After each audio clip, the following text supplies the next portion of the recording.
Mereka tidak pernah lagi sedih, tidak pernah lagi takut, tidak ada sakit, dan tidak ada penderitaan. Itu yang mereka nikmati saat ini, dan mereka sungguh di puncak kebahagiaan.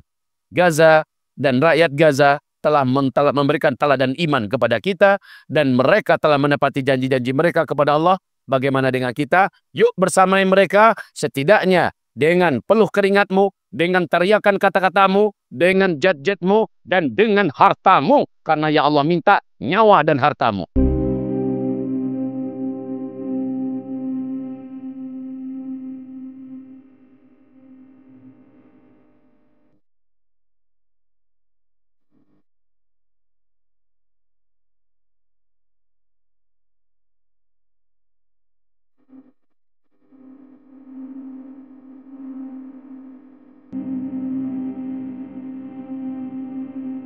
Bismillahirrahmanirrahim. Assalamualaikum warahmatullahi wabarakatuh.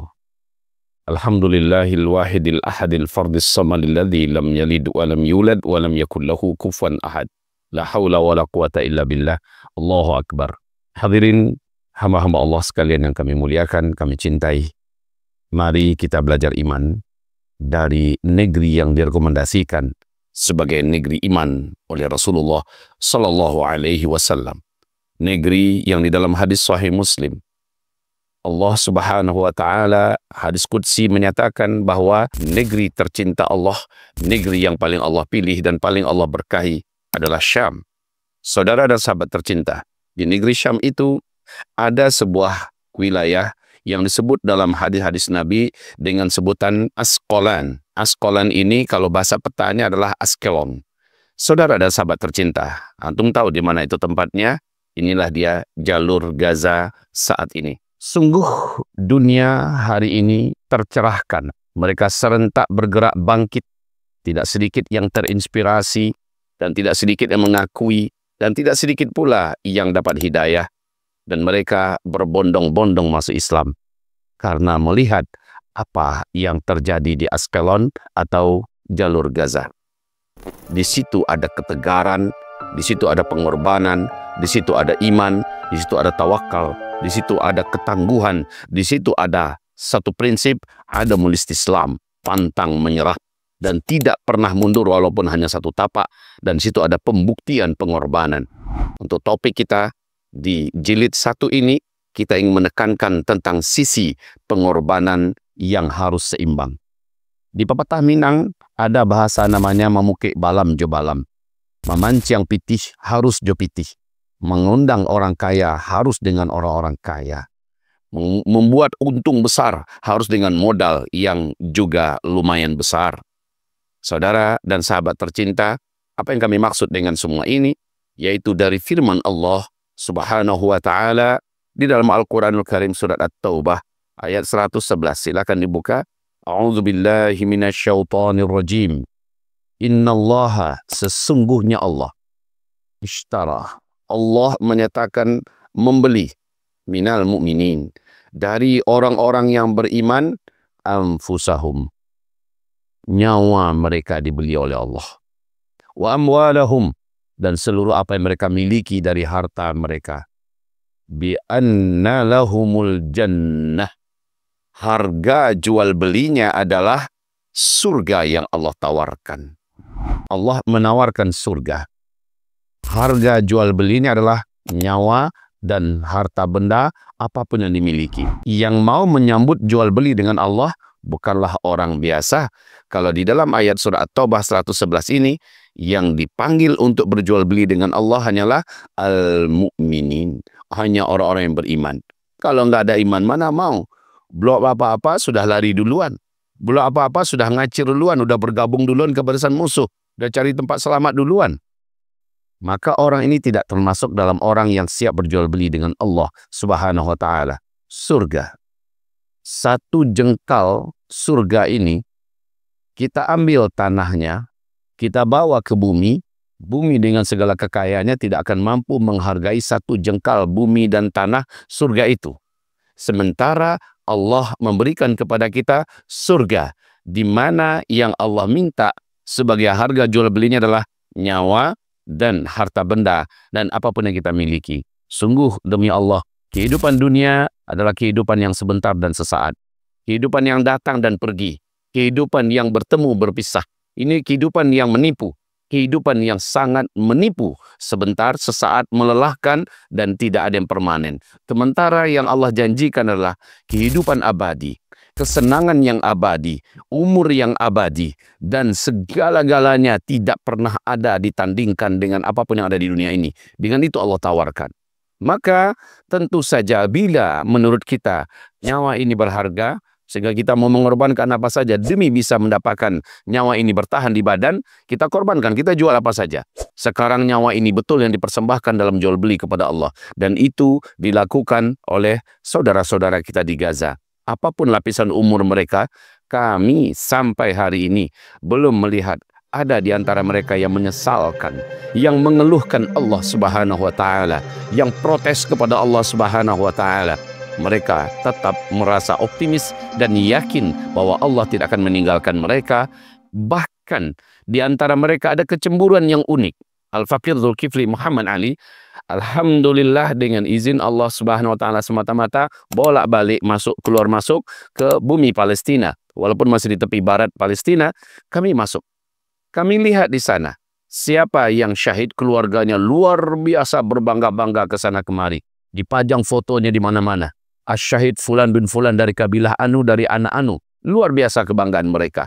Dan diusung namanya kemana-mana. Dibiarkan menjadi seperti spanduk yang bertebaran. Kayak orang pemilu di kita, fotonya ada di mana-mana. Tetapi itu ada mereknya Asyahid Fulan bin Fulan. Asyahid, Asyahidah Fulana binti Fulan. Masya Allah.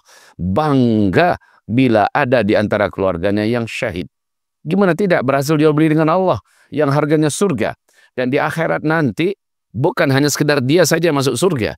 Dikatakan oleh Rasulullah SAW, orang yang benar-benar syahid di muka bumi ini demi menjaga kehormatan dan kemuliaan agama Allah Subhanahu wa Ta'ala dan tanah airnya di atas agama Allah Subhanahu wa Ta'ala, di akhirat bukan hanya dia sendiri yang masuk surga tanpa hisab, keluarganya sebanyak 70 orang bisa dibantunya dan diselamatkannya. Dia bisa memberikan syafaat. Sungguh demi Allah, ini adalah pengorbanan yang dikatakan seimbang enggak? Jauh daripada kata seimbang. Tapi terus terang saja, bagi kita nyawa ini sangat berharga.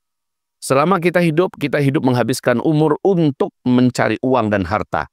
Sekarang ini yang ditawar oleh Allah. Ayo nyawa kamu, seharta-harta yang ada pada kamu, saya janjikan surga. Maka orang-orang di jalur Gaza sana sudah sampai ke tingkat pemahaman bahwa inilah yang saya mau. Saya dapatkan tawaran dari Allah Subhanahu wa Ta'ala. Bagi mereka, nyawa menjadi tidak ada yang perlu untuk dikhawatirkan bila selepas dari badan. Dan harta pun juga begitu. Apa kata pemuda-pemuda di sana? Apa kata orang-orang tua, bapak-bapak, ibu-ibu, para janda? Apa kata anak-anak di sana? Lebih dari ini, demi menjaga Al-Aqsa, demi menjaga dan memerdekakan Masjidil Aqsa, kami akan persembahkan semuanya. Kemudian tepatlah apa yang dikatakan oleh Rasulullah SAW dalam hadis dari Imam At-Tirmidzi, ala inna sil'atallahi al-ghaliyah. Ghaliyah. Ketahuilah sesungguhnya harga yang Allah tawarkan itu adalah sesuatu yang maha-mahal. Ala inna sil'atallahi al-jannah. Ketahuilah benda atau harga yang Allah tawarkan buat kamu untuk menikmatinya adalah jannah, surga. Saudaraku, sedikit bayangan. Mungkin antum sudah ada mengaji dengan beberapa ulama, guru-guru dan ustaz-ustaz kita. Dengarkan baik-baik. Apa kata para alim ulama kita ketika mereka membedah kitab Hadil Arwah ila Biladil Afrah oleh Syekh Ibnu Qayyim Al-Jauziyah. Dan alhamdulillah sudah diterjemahkan sekarang ke dalam bahasa Indonesia. Di situ ada hadis Nabi mengatakan bahwa surga Allah nanti di akhirat itu sesuatu yang tidak pernah ada, pernah kamu lihat di dunia. Tidak pernah terdengar oleh telinga. Dan tidak bisa terungkapkan dengan kata-kata. Itulah dia surga, satu rumah saja. Yang di dindingnya terpajang beberapa perhiasan, bahkan pasirnya, batunya, semuanya terbuat dari perhiasan yang mahal-mahal. Satu bijinya saja bumi tak akan sanggup membelinya. Dan itu tahu enggak antum berapa besarnya kata Rasulullah SAW? 70 mil kali 70 mil. Seandainya 1 mil kita buat di angka kecil 1,5 kilometer saja, 70 kali 70. Artinya 105 km kali 105 km. Itu baru besarnya satu rumah nanti dalam surga. Besarnya satu rumah dalam surga. Ruangannya bisa dimasukkan satu gunung besar, dimasukkan masih banyak space yang sangat lapang. Mengalir di dalamnya sungai-sungai dari 4 rasa dan berbagai macam kenikmatan yang tiada tara. Belum lagi taman-tamannya di luar. Itu disiapkan oleh Allah untuk orang yang bisa menjadi penghuni surga. Itu baru rumah loh ya. Belum lagi yang lain-lainnya. Dan itu ditawarkan oleh Allah. Sementara itu sifatnya abadi. Saya alhamdulillah dengan nikmat Allah sudah berbagai negara saya kunjungi. Baik Asia, baik Eropa, baik Arab, saya sudah merasakan melihat bagaimana tempat-tempat yang penuh dengan wisata, ya tempat-tempat kenikmatan. Bayarnya mahal, nyampenya ke sana lelah, ngabisin tiket pulang pergi, belum lagi hotel yang disewa, ya, dan itu nabung uang sekian lama. Bisa di sana cuma sesaat. Nggak pula bisa dinikmati untuk selama-lamanya. Paling-paling yang bisa kita lihat setelah itu adalah foto-foto kenang-kenangan bahwa kita pernah di sana. Amblaslah uang, habislah waktu, lelahlah badan, dan kita hanya sesaat bisa di situ. Saudara dan sahabat tercinta, sementara surga seolah-olah beberapa ratus kali bumi ini dengan segala varian kenikmatannya kita yang punya. Kita yang punya. Antum mungkin masih ingat dengan apa yang dikatakan oleh Rasulullah SAW. Orang yang paling terakhir masuk surga. Orang yang paling lama di dalam neraka, dia paling terakhir masuk surga. Ketika dia masuk surga, diberikan kepadanya kenikmatan 10 kali lipat kekayaan orang terkaya nomor 1 di dunia. 10 kali lipat daripada kekayaan orang terkaya nomor 1 di dunia. Siapa yang paling terkaya di dunia? Nabi Sulaiman. 10 kali lipat kekayaan Nabi Sulaiman yang ada ketika hidup dunia, Allah berikan kepadanya 10 kali lipat di dalam surga. Dan itu adalah surga terendah. Kenikmatan yang paling rendah yang akan dinikmati oleh orang yang paling terakhir masuk surga. Bagaimana dengan surga di atasnya? Di atasnya lagi, sampai kepada surga Firdaus. Maka pengorbanan yang diberikan oleh saudara kita di Gaza adalah pengorbanan yang kalau boleh dikatakan pengorbanan yang maha tidak sepadan. Ini yang dipahami oleh mereka. Bagi mereka sekali lagi, selama Allah yang menginginkan nyawa kami, selama untuk menjaga masjid Allah, tanah suci yang diperintahkan oleh Allah untuk kami harus menjaganya, apapun kami korbankan, nyawa dan harta kami, semuanya mereka serahkan. Allahu Akbar, saudara dan sahabat tercinta, 67.000 lebih data resmi yang tercatat tentang orang-orang yang terbunuh di sana. Dan yang sudah pergi, mereka sudah ada di dalam kenikmatan Allah di Malaul A'la, A'la Iliyin, di taman-taman surga. Sementara yang masih hidup cemburu dengan yang sudah pergi. Ya, mereka wa minhum man qadha nahbah wa minhum may yantazir. Di antara mereka ada yang sudah menyelesaikan janjinya dan mendapati apa yang telah Allah janjikan kepadanya, yaitu syahid dan mendapatkan nikmat yang Allah siapkan. Wa minhum may yantazir. Di antara mereka ada yang cemburu dan mereka masih menunggu-nunggu, kapan nih giliran saya? Kapan nih giliran saya? Kapan lagi saya? Cemburu ketika dia tahu ada saudara-saudara yang terpilih. Ini keren banget saudaraku. Kita di dunia gila-gilaan bisa menyelamatkan harta kita, mau lakukan apa saja, gila-gilaan bisa menyelamatkan nyawa kita, mau mengorbankan apa saja. Sementara di sana mau mengorbankan apapun termasuk nyawa yang paling dicintainya, harta benda yang paling disukainya, yang dia cari dan dia kumpulkan dan dia bentuk rumah, dia bentuk tanah, pertanian, perkebunan dan sebagainya. Sekarang dia korbankan semuanya. Apa kata mereka? Apalagi yang kau mau ya Allah, kami akan persembahkan semuanya. Pengorbanan yang mereka serahkan adalah pengorbanan yang layak diteladani, ditiru dan dicontoh oleh kita semua. Kalau antum dengar kisah para nabi-nabi yang mulia, tidak ada satu pun dari mereka itu yang punya kisah, melainkan mereka punya pengorbanan yang maha hebat untuk mendapatkan silatullah, untuk mendapatkan barang yang telah Allah siapkan untuk dinikmatinya seumur hidup abadi, yaitu surga Allah Subhanahu wa taala. Coba baca. Kisah apa dari nabi mana yang mau kita dengarkan?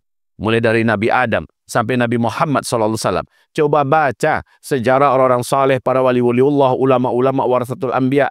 Pengorbanan apa yang tidak mereka persembahkan untuk mendapatkan janji Allah, silatullah al-jannah. Ya, Ammar bin Yasir, ketika ibunya dibantai di depan matanya, ayahnya dibantai di depan matanya, Bilal disiksa, Ammar bin Yasir juga hampir dibantai. Apa ucapan Rasulullah SAW? Sabran ala Yasir, fa inna mau'idakumul jannah. teruslah kalian, bertahanlah kalian, wahai keluarga Yasir, sesungguhnya yang telah Allah janjikan menanti kalian surga Allah. Ini menyebabkan seluruh sahabat memiliki satu tekad, apapun kami korbankan untuk bisa mendapatkan silah Allah, yaitu untuk mendapatkan kenikmatan yang Allah siapkan, itu surga Allah subhanahu wa ta'ala. Pengorbanan ini menjadi kecil dan tak berharga. Kita yang ada di Indonesia, apa yang sudah kita korbankan? Apa yang sudah kita korbankan? Bahkan untuk menghadiri pengajian-pengajian yang ada di dalamnya imbauan untuk Palestina saja, sudah mulai ada yang merasa jenuh, merasa bosan. Alah, ujung-ujungnya penggalangan dana. Ujung-ujungnya ngajak ngumpulin dana. Kita secara fisik mau korban apa kita ke Palestina? Ada datang kita ke sana. Kita secara harta, sudahkah sudah kita curahkan seluruh harta kita? Tidak ada.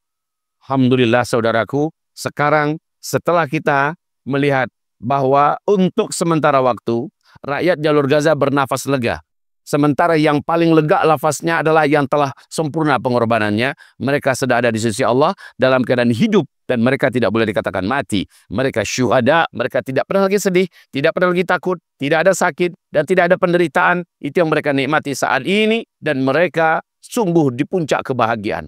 Sementara yang masih hidup dan kita yang ada di Indonesia bisa kita berada di posisi mereka selama kita jujur. Saya mau korbankan apa saja. Selama Palestina belum merdeka, selama Masjidil Aqsa belum bebas, apa yang dituntut oleh Allah, apa yang diinginkan oleh Allah, agar saya bisa di posisi yang sama, agar saya dipanggil oleh Allah dan digabungkan bersama mereka, saya siap korbankan segala-galanya. Berjanjilah saudaraku. Ketahuilah, nyawa kita ini hanya selembar di badan, dan nyawa kita ini tidak akan keluar kecuali pada waktunya. Dan kita karena takut umpamanya berkorban, ketakutan kita untuk berjihad, itu pun juga tidak akan menunda umur kita.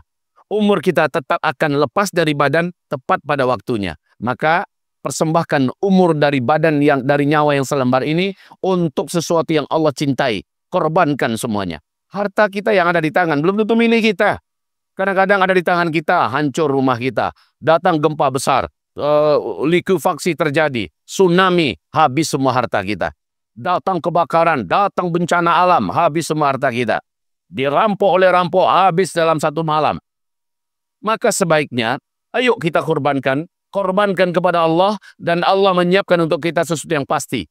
Fa inna mau'idakumul jannah, sesungguhnya untuk kalian adalah surga Allah. Gaza dan rakyat Gaza telah memberikan teladan iman kepada kita, dan mereka telah menepati janji-janji mereka kepada Allah. Bagaimana dengan kita? Yuk bersama mereka, setidaknya dengan peluh keringatmu, dengan teriakan kata-katamu, dengan jat-jatmu, dan dengan hartamu. Karena yang Allah minta nyawa dan hartamu.